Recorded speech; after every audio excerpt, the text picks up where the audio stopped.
and now everything we say about the Torah is going to be official. So this week's Torah reading is Parashat Vayeshev, and it starts on page 226 in the Eitz Chaim Chumash. Or if you have any other text, it's Genesis chapter 37. So page 226 is where it begins. And as I mentioned in Torah Sparks, the Torah reading cycle happens to work out, maybe not so much of a coincidence, that the Joseph story is always read during Hanukkah. So often it's the next Torah reading, Miketz, but sometimes it starts already at Vayeshev. And sometimes there are two Torah readings in Hanukkah, because Hanukkah is 8 days, so sometimes it ends up being 2 Shabbosim. So this is the beginning of the longest story in the Torah, the story of Joseph and his brothers. And it's a very, very full Torah reading. So it starts out with the whole Joseph setup and goes through the dysfunctional relationships between the brothers, and then finally get rid of him. I don't want to give too much away. And then starting with chapter 38, we have a side story, seemingly, which is the famous story of Yehuda and Tamar. And that takes its own place as a break. And it's always been a subject of discussion. What's it doing here? What's the relationship between the Yehuda and Tamar story and the Joseph story? And there's all kinds of things to say about that. And then we resume in chapter 39 and 238 with the Joseph story. Joseph is in Egypt, and we have the whole back and forth about what happens with him. He seems to be doing okay. He's sold to a very prestigious household of Potiphar, but then he gets in trouble. Then he gets thrown into jail. And at the end of the Torah reading, he's in jail again, but he's doing actually relatively okay in jail.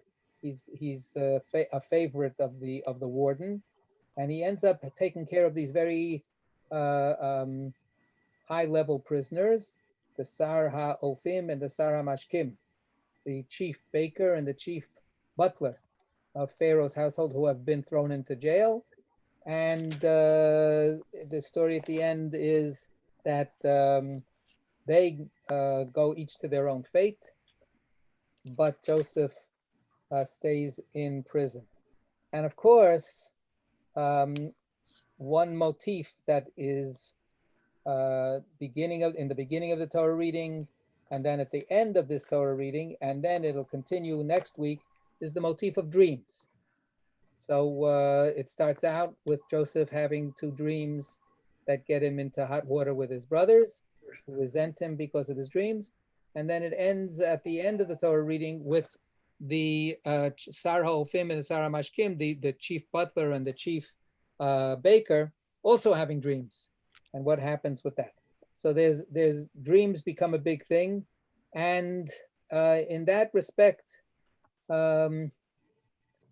the Torah has, starting 2 Torah readings ago,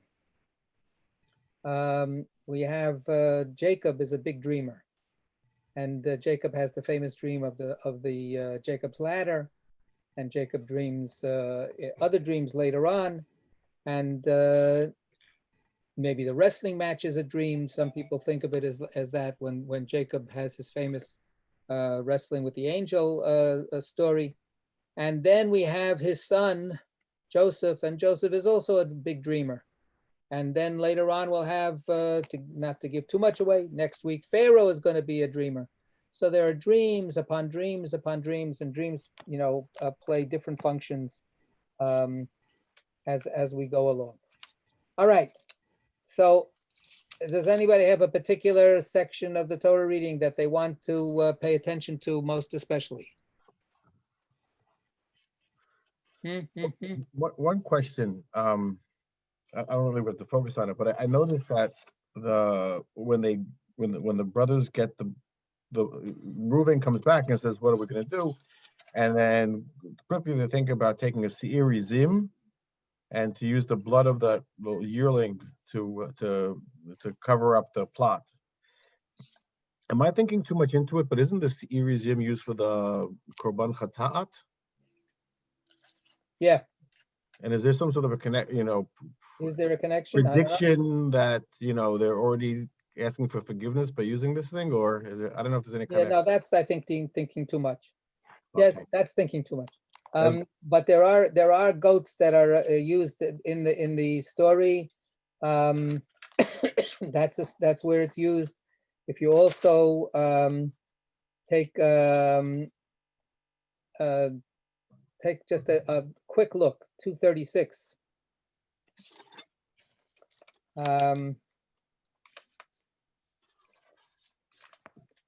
Right, and you have also 236 verse 20. Yeah. Right, so there's another Vayishlach Yehuda Gediya Izim Biyad Reyehu Adulami. Right, so this one reason Freud once said this: sometimes a goat is just a goat. That it's they had goats. They came in handy. I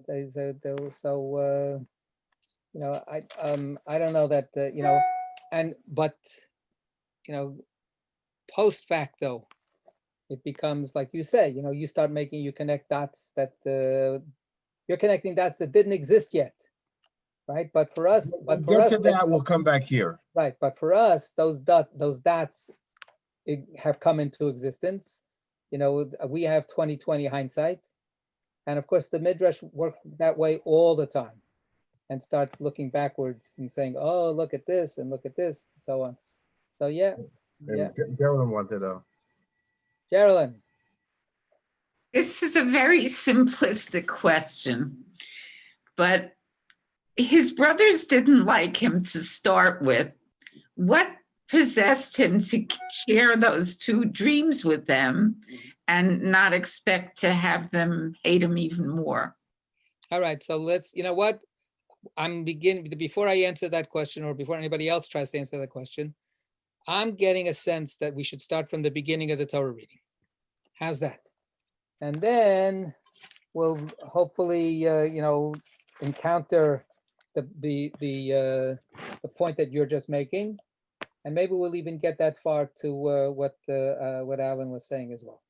So let's start at 226. Let's start at chapter 37, verse 1, Genesis, and an invitation. Anybody want to read today?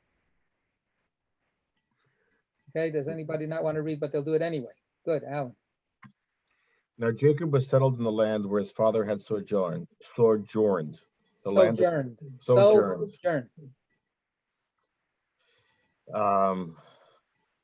land of Canaan. This then is the line of Jacob.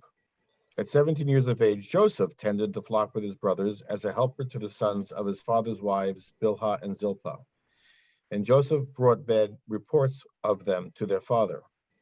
Now Israel loved Joseph best of all his sons, for he was a child of his old age, and he had made him an ornamented tunic. And when his brothers saw that their father loved him more than any of his brothers, they hated him so that they could not speak a friendly word to him. All right, so let's stop. We have a little bit of a setup before we get to the dreams. We have something that happens every once in a while in the Torah. Torah sets out in one way, and then immediately takes a sharp turn to the right or to the left. Right?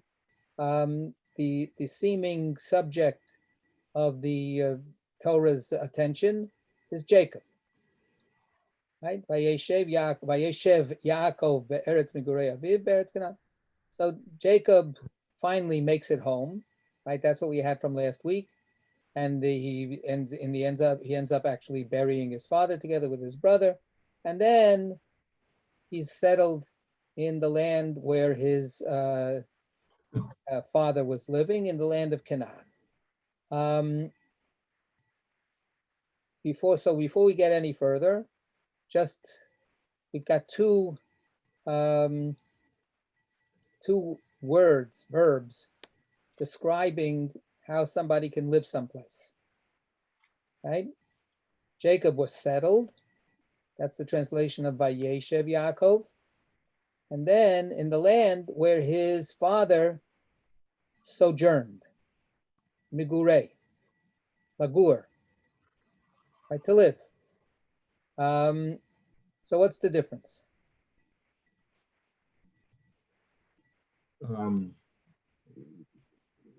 There's a more permanence to the word Vayeshev than there is to the Megurav.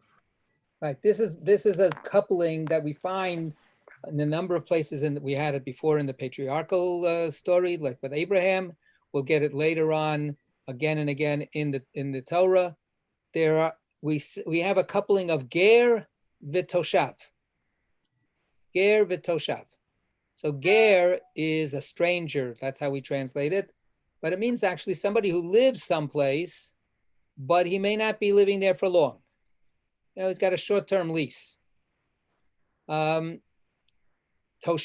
comes from the word Vayeshev, to sit down, to settle, right? Shabbos, to rest, to just, be in one place without going any further. The implication being much more permanent. So there's a little bit of a tension between the two. When they get put together, like when Abraham says to the Hittites, I need to buy a piece of land to bury my dead wife, Zichrona Livracha, because I'm a ger v'toshav. You know, I'm living with you, but I'm sort of a temporary resident, but I would like to be able to settle down a little more. So this would help me out here. I need your help. Please sell me a piece of land. So that's what we have that kind of coupling.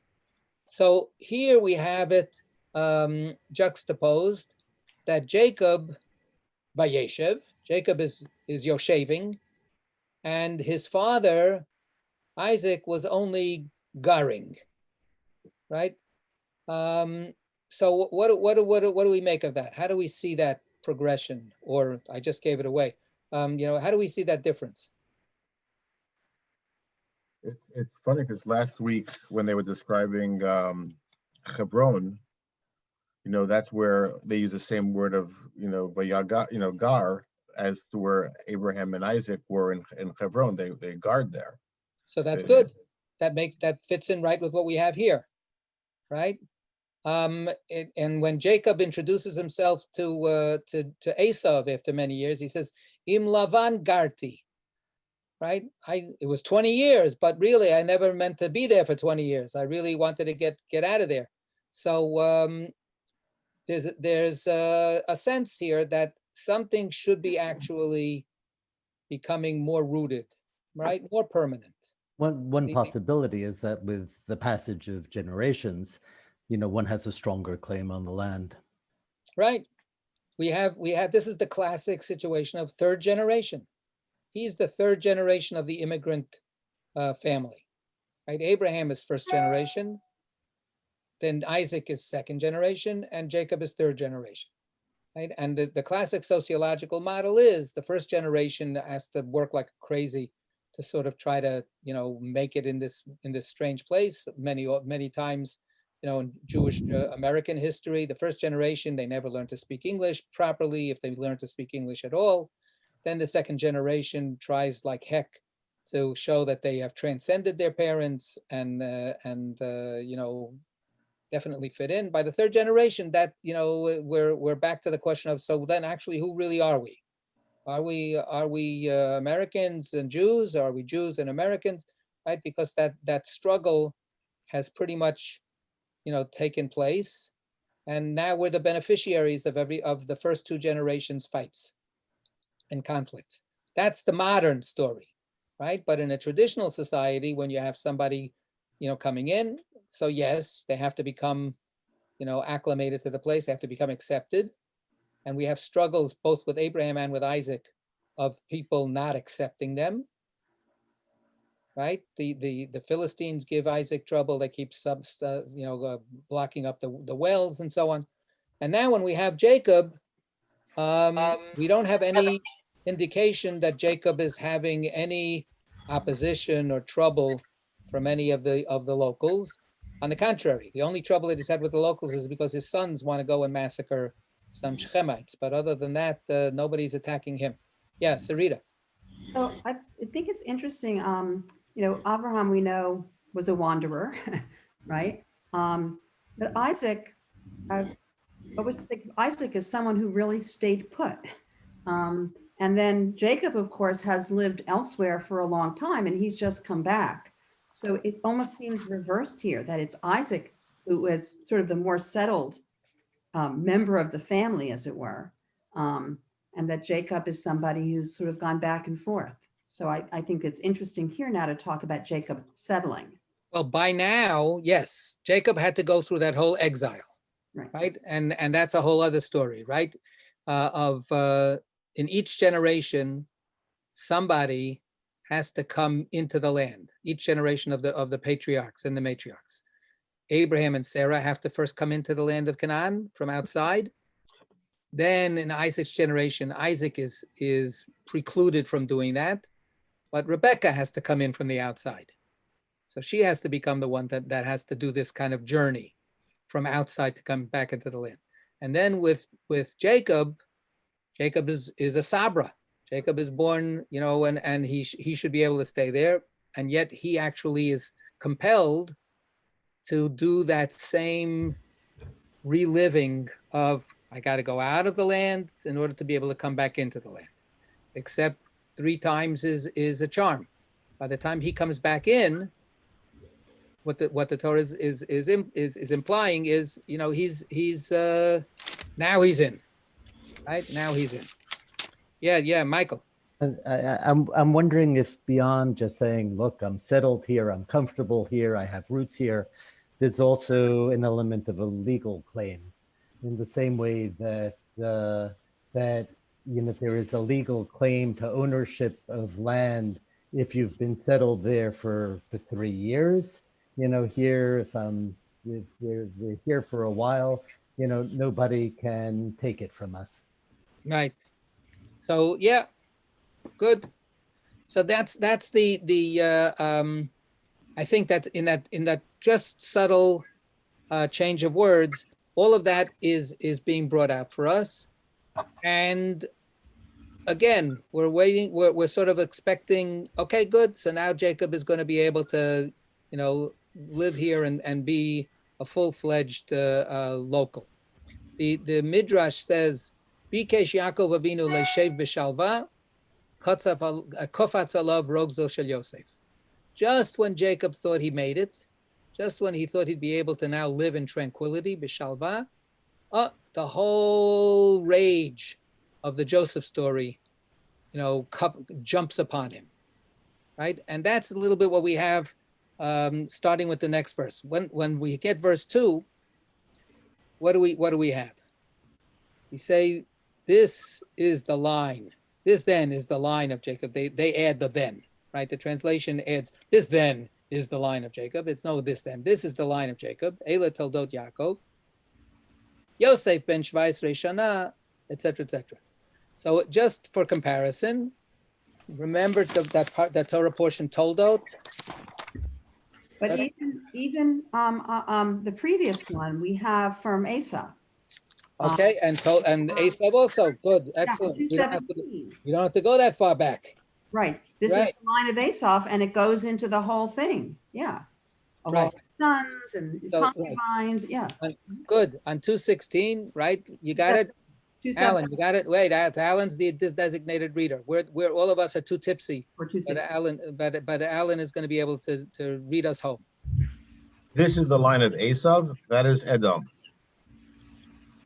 Keep going.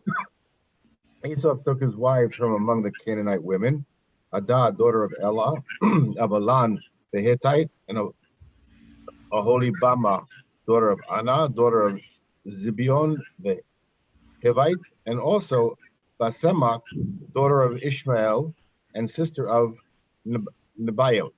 Adah bore to Esau Eliphaz, Basmat bore Reuel. Okay, it's enough. I have Rahmanas on you. And I'm worried also that you'll never volunteer to read ever again. So yeah, and if we go back to Toldot, let's just go back to Toldot just for a second.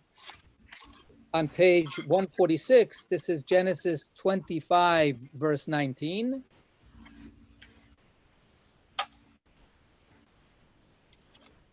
This is the story of Isaac, son of Abraham. Abraham begot Isaac. Right. So when we noticed that was this going backwards, right? So the Esav one is pretty straightforward. The Esav one is what we would expect.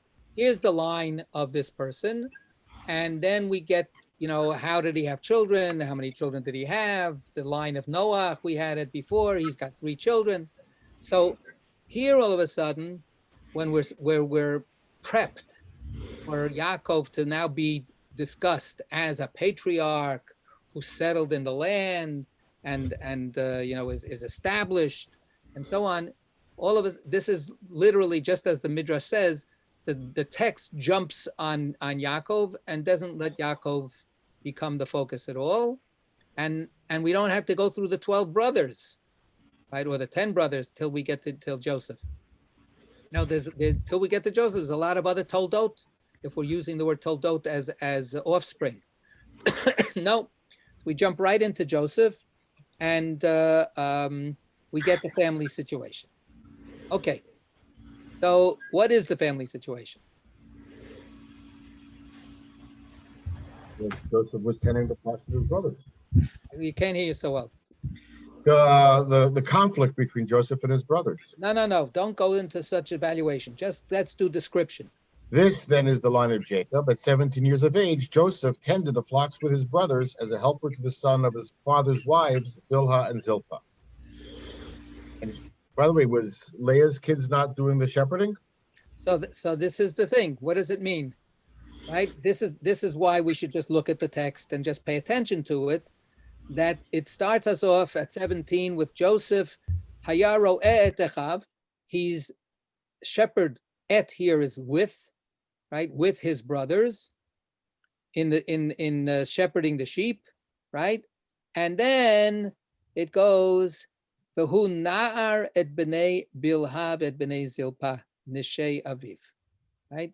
And then it goes off into this kind of distinction of the first, it's just Echav, brothers, and we would not expect brothers to have any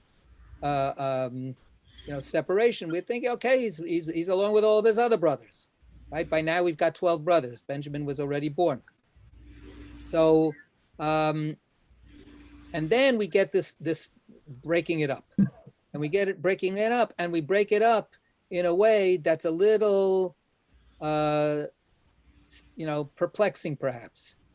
If he's going to be with his brothers, and his brothers is not the generic or general all-encompassing brothers, then he should be at least with Benjamin, right? He should be with Benjamin, but Benjamin is not even mentioned here. And then we finally have the idea that he's actually hanging out, but it doesn't say who ro'eh, right? Et b'nei Bilhav, et b'nei Zilpah. He's a shepherd along with the sons of Bilhah and Zilpah, right? It changes what he is. First, he's a shepherd, a ro'eh, and then he's a nar, right? And that's why the English translation is as a helper. A nar is a young lad. Apprentice. Right, an apprentice could be, right? Something like that. So it turns out that we have a number of hints and omissions that are in this verse, right? He's not hanging out with Benjamin so much, apparently. And like you say, he's not hanging out with his other brothers from, not Benjamin is Rachel's other son, right? And he's not hanging out with Leah's sons. So they are conspicuous in their absence being mentioned here. And it turns out that he's being included with the other sons who are on the one hand secondary, right? Because Bilhah and Zilpah are secondary to the matriarchs, to Rachel and Leah. On the other hand, how are Bilhah and Zilpah identified at the end of the verse? The wives. Wives, yeah. Yeah, wives of Jacob, which sounds like they're not so secondary.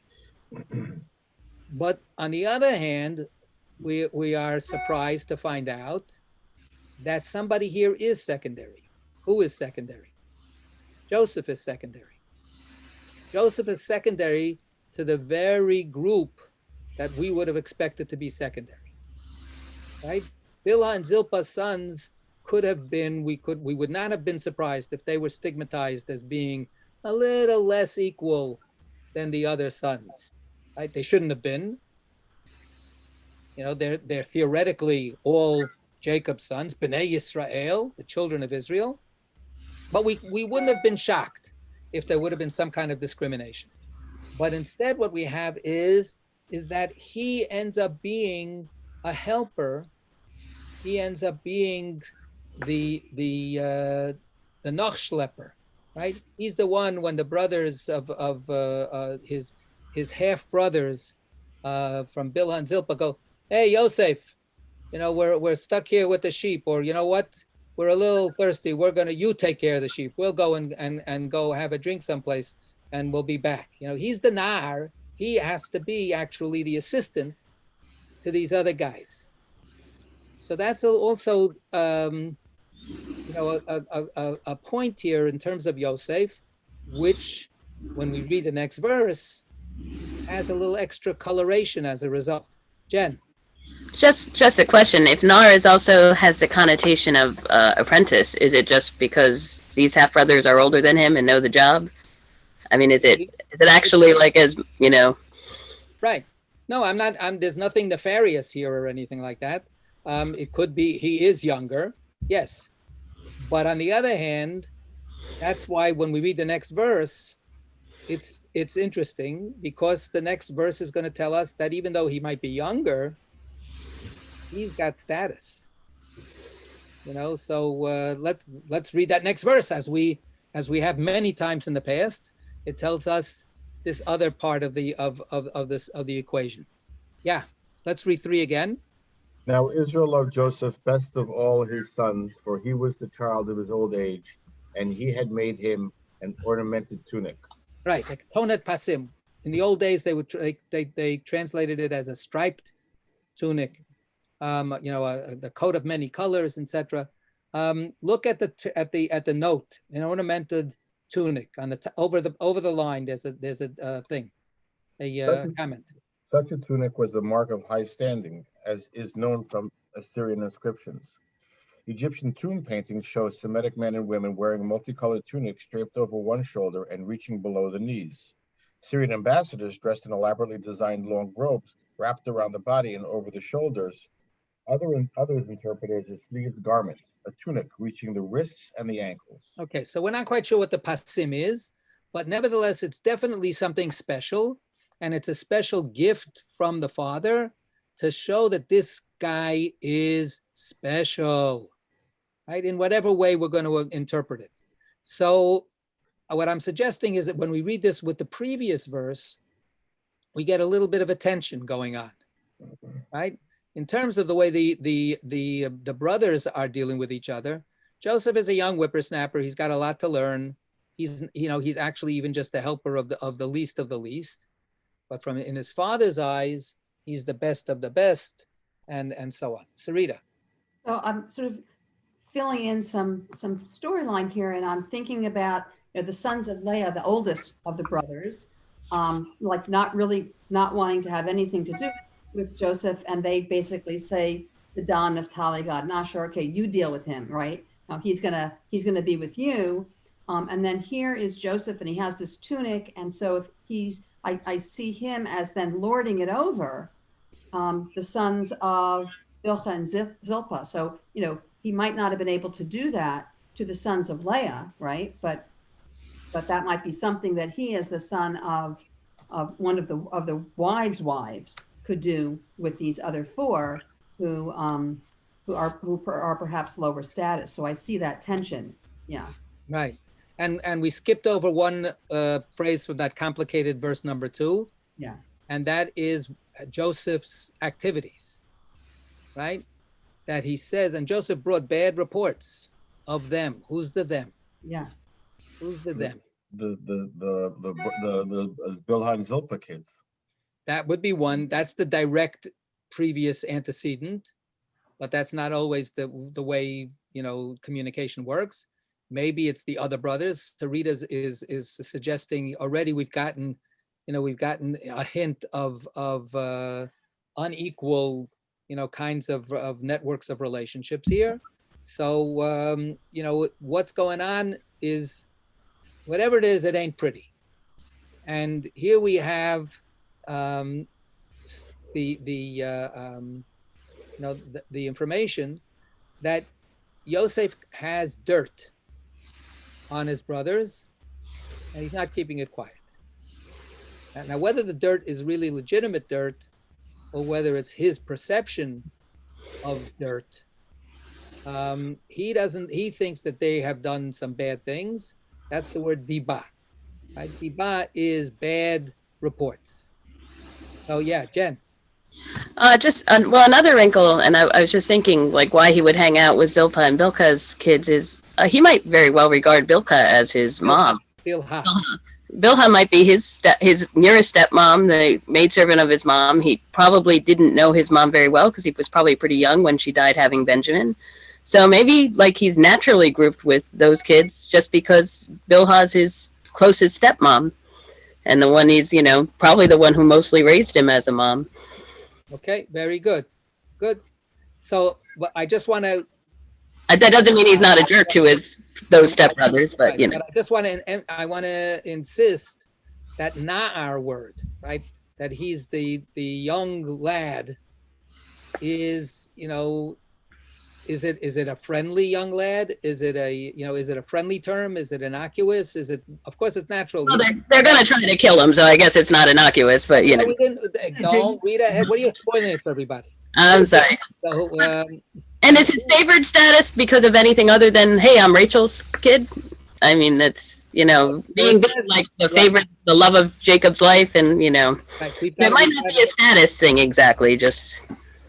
Well, it's not a status thing until Jacob makes it a status thing. Jacob, right, but it might not be an official ranking, which would mean Leah's kids presumably would be top. Correct. Leah's kids are certainly Reuven and Yehuda have a prior claim, but he's conferring by giving that coat. He's conferring status. But your question of what's the motivation for how much he loves him, that we have a phrase here that we could look at. Whether it's helpful or not is a good question. Marty, you wanted to say something? Yes, if Joseph is ratting out, quote unquote, his brethren, and his father awards him with this coat, now why the hell wouldn't he be hated by his siblings?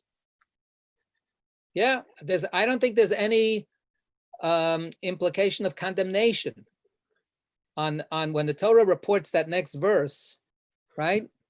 So that, because what does the verse say? Let's before we get back to the why Jacob actually loves him, what do we have in verse 4? And his brothers saw that their father loved him more than any of his brothers. They hated him so that they could not speak a friendly word to him. Right. So the verse is very explicit. Why do they hate him? And let's go back actually to Marty's point of putting those two things together. Joseph rats on them, and we could have had very, very smoothly. And the brothers, seeing how Joseph kept on getting them in trouble with their father, hated Joseph. But that's not what it says. What it says is, and the brothers, when they see that their father is playing favorites, they hate him. Now, we could have also, if we wanted to be cold-blooded rationalists, we should have said, and the brothers, when they saw that their father loved him more than they loved them, hated their father. Yeah, it doesn't work that way. But it doesn't work that way. It doesn't work that way, or at least it doesn't work that way, on the easy conscious level.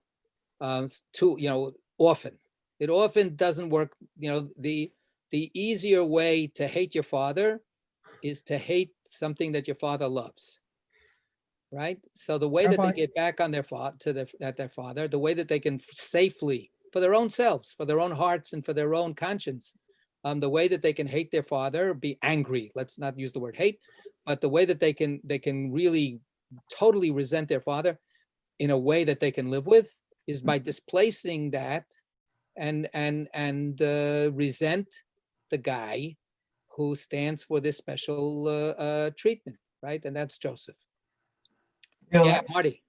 at the same time, Rabbi, this does not mean that Jacob did not love his other children. He just loved this one more. So so now let's get back to verse 3. Okay, Jerry, you wanted to say something, and then we'll go back to verse 3. On a personal note, when my sister, my younger sister, she's 6 years younger than me, when she was about 1 year old, to get attention, she would hold her breath. And my father would get all upset and go grab her. And I said, hit her, hit her. He's like, then she'll breathe. And, You were always such a sensitive guy, Jerry. To get attention. So, right. How come you didn't say throw her in the pit? No, I didn't go that far. But he did. There was a different relationship between my father and my sister. And I worked and I helped him. And she got all the goodies. Okay, that's it. I mean, until she went away to school, she did very well in school. However, she didn't have the same. She had nowhere the responsibilities I had. So, but to be fair to my sister, in his later years, she was wonderful. She took such care of him that she paid him back well, and she paid me back well for all the aggravations I went through. All right. So fast forward a couple of Torah portions, and maybe that's exactly the parallel that we're going to have here also. So yeah. So okay, Sarita, and then verse 3. Okay. Yeah. I just want to sort of maybe piggyback on what Jen was saying and think about the Joseph's childhood here. That it may be that he was in fact taken care of by one of the other wives, or maybe not. So he didn't have a mom, and the other sons all did. And so I think about how Joseph perhaps grew up without sort of someone paying that kind of attention to him, and then always perhaps trying to get attention. And so I think that there's no question that Jacob loved him. He's the child of the wife that Jacob loved more, but he's also a child who perhaps grew up with not getting attention so regularly and perhaps not even feeling loved. And then that becomes really ironic because his father does show him love, and that makes his other brothers feel unloved. So there's this real tension about being able to feel love in the family.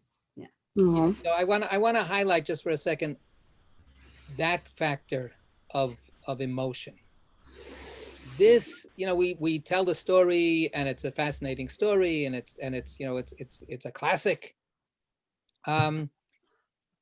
We've had heavy scenes before and heavy stories before, but from this whole Joseph and his brothers story, again and again and again, it is so saturated with feeling.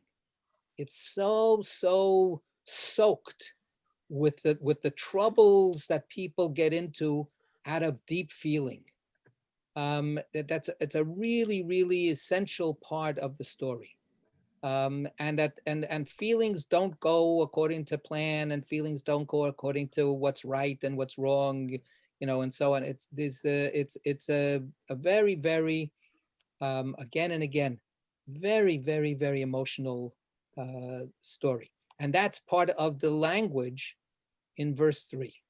Right? Let's read verse 3 one more time. Now Israel loved Joseph best of all his sons, for he was the child of his old age, and he had made him an ornamental tunic. Right, or he made for him, he made for him a ketonet pasim. But the beginning is again, V'Yisrael ahav et Yosef. Right, we have, and that's an echo, right? That we have, that's one of the biblical, ringing of something that we had before. Remember what we had the other time when we have somebody loving, a father loving another child? That was back with Isaac and Jacob and Esau. right? So that's where we have it again. Remember, so in Toldot, back to that same thing, wherever that page was. 146. So it's not 146, but it's 147, right? No, yeah. 147, verse 28. Isaac favored Esau because he had a taste for game, but Rebekah favored Jacob. Okay, so in the Hebrew, it's a little bit different. In the English, it sounds all the same, although the word favored is an editorial choice. The Hebrew is the verb ahov, love, right? Vayehav Yitzchak et Esav, kitzayit b'fiv, v'Rivka ohevet et Yaakov. So there's the ahov, and we're not going to go into the subtle differences between what it says about Jacob and what it says about Rivka, but it says that each one of them loved one of their sons, the implication being favoring, loved more than the other, right? Here we have it right out front. Yisrael ahav et Yosef mikol banav. He loved Joseph more than all his sons, right? Or children. He's got at least one daughter, maybe more. And then we have the reason. We have a reason before Isaac loves Esav, because Esav is a good hunter and he gives him good, good presents of all this tasty food. So that's something that Esav gets credit for. Here, what we have is that Yosef is loved more than all the other children by Yisrael, who is a lover, right? He loves Rachel, right? He works for 20 years or for 14 years for Rachel, right? For 7 years, then he has to work another 7 years because he got tricked. All because of his love for Rachel, it was like a few days. 14 years was nothing, right? He's a guy of deep feeling, and he's capable of deep love. And here, his deep love is showered upon Joseph. And as people said before already, does it mean all of his love is used up on Joseph, or does it mean no? He loves all his other sons. He's got a lot of love. But of all of the children, he loves Joseph the best. We're not going to be able to solve that question right now. But what does it mean? He was the child of his old age. What does that mean? Why does that make him love him so much? And why would that not be Benjamin?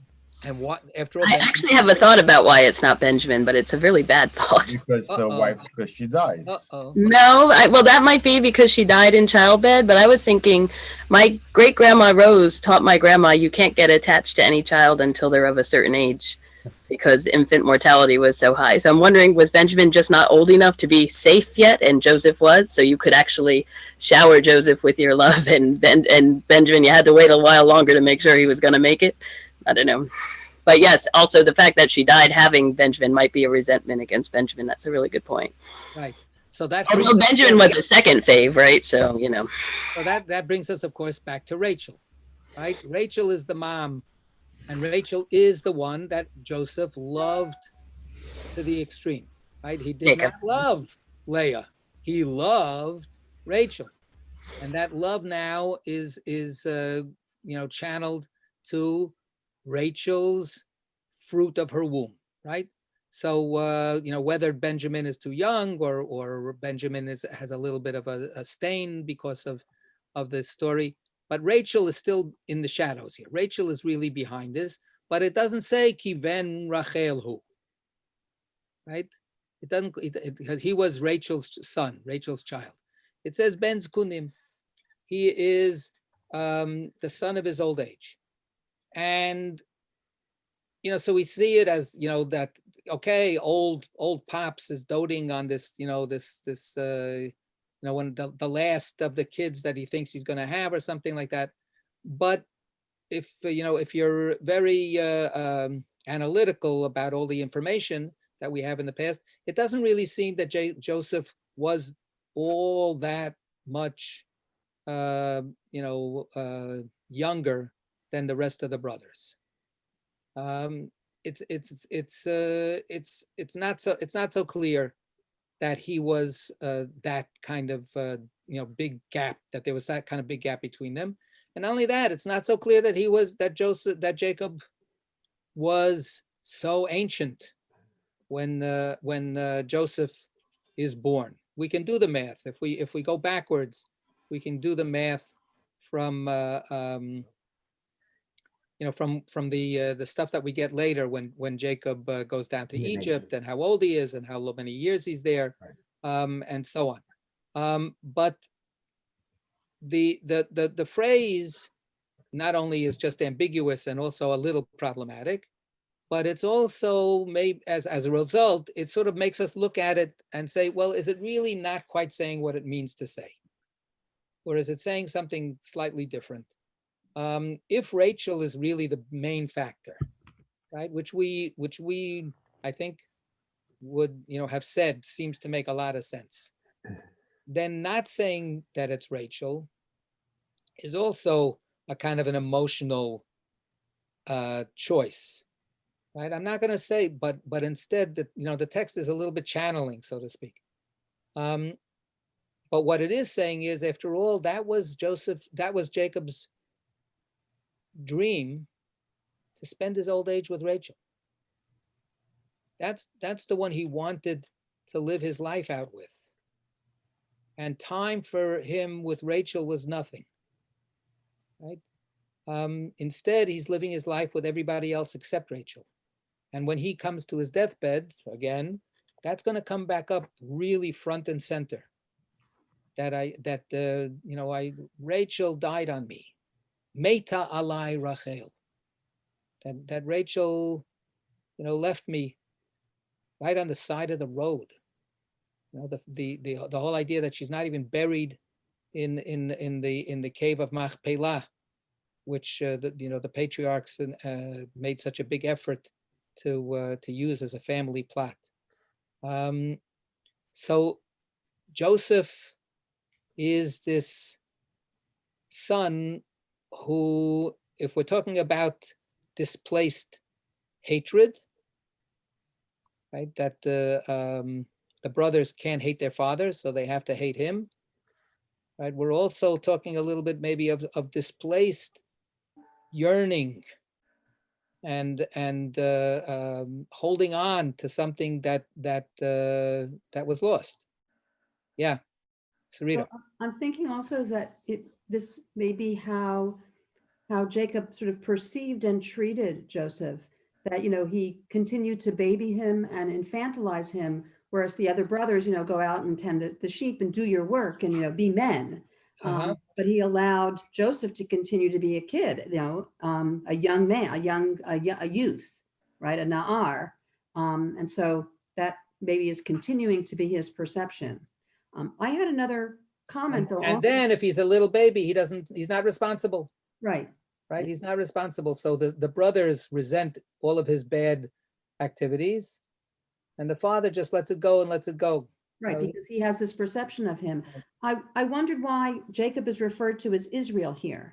I mean, Israel, that term is, referring to conflict, wrestling.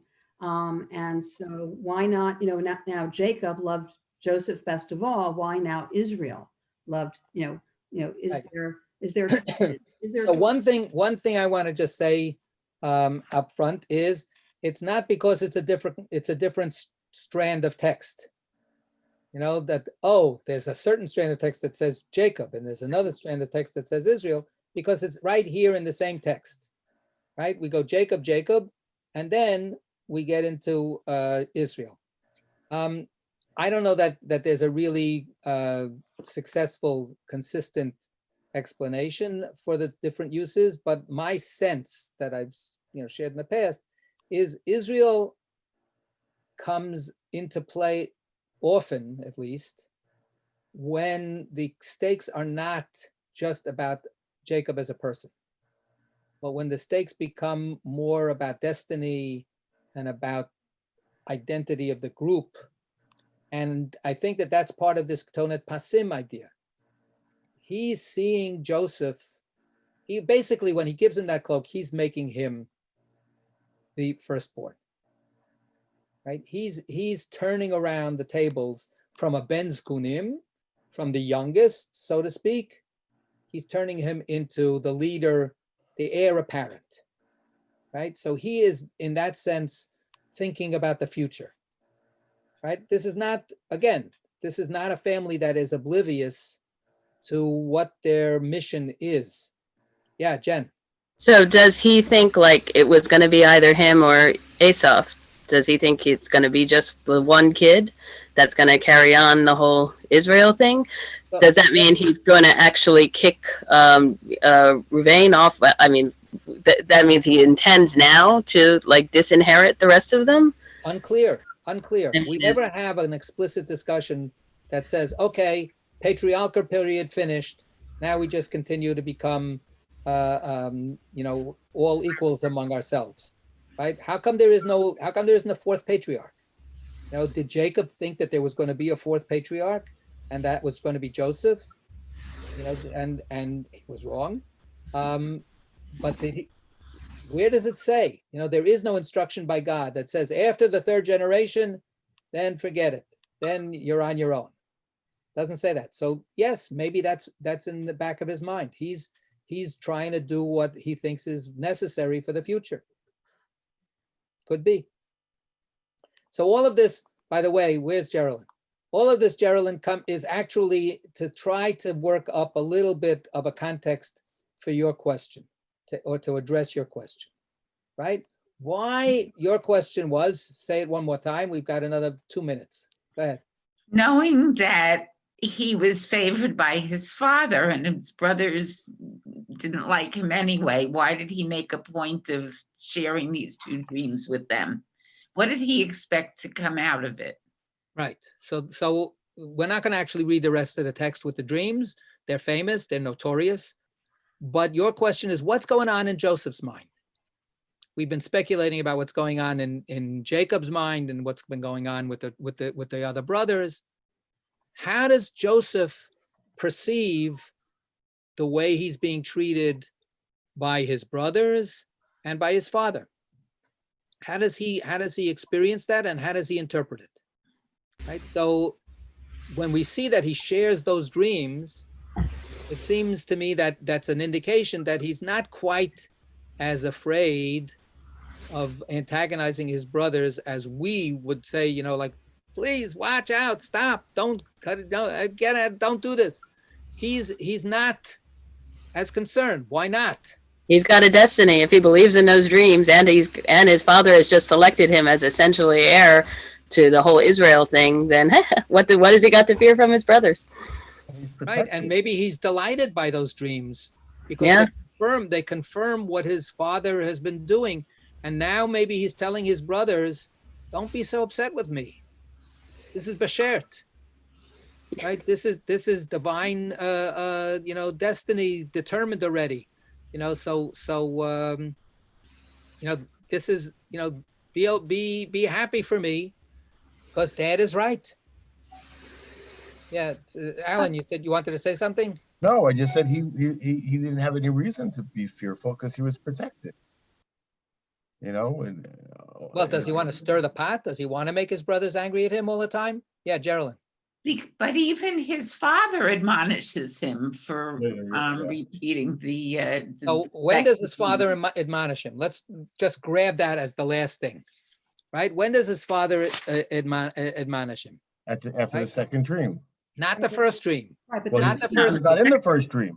Because he's when he's shown as superior to Jacob and whoever Joseph considers mom. Second dream has a symbolism that seems to indicate that even Jacob is going to bow down to Joseph. Yeah. That's not Jacob's plan. Jacob's plan is, I'm going to live a nice long old age, and then you're going to take over after me.